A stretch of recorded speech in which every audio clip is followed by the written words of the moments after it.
One of the key takeaways from the Young Money Report is that the younger generation really see the benefit of ethical investing. However, we're not really seeing that materialise through fund sales. They represent probably 1% of the overall market. I think the key takeaways from the Young Money Report are that the younger generation are really interested in investing ethically. But actually what we don't see is that actually materialise by money coming in to ethical investments. It still only represents about 1% of the whole investment market. Now, there is this myth that gets perpetuated that you can't invest ethically and get the performance you require.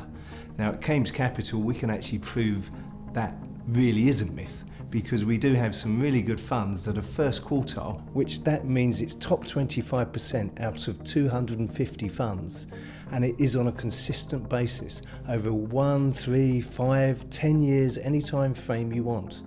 And it debunks that myth. It means you can have your cake and eat it. You can invest ethically and you can get good performance. I think the industry as a whole needs to probably engage through social media a bit more. It's been one of my topics in the last year or so to actually try and embrace it, because people engage with the media in a lot different way than what they used to.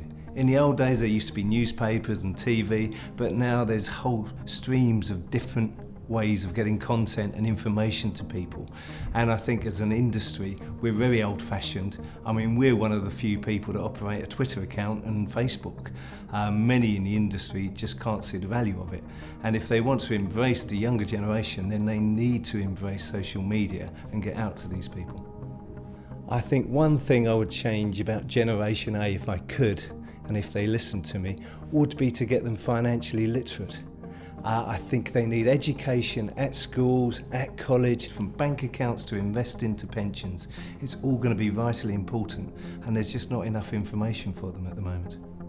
I really do think things are more difficult for Generation A than they have been for previous generations.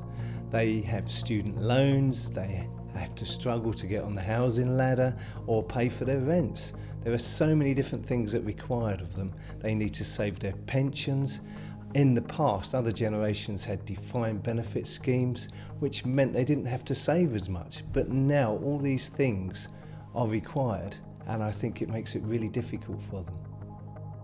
I think my best savings and investment tip for young people would be to get in there early. As soon as you start your first job, put some aside and get it coming straight out your payroll so that you don't actually notice it and therefore you don't miss it.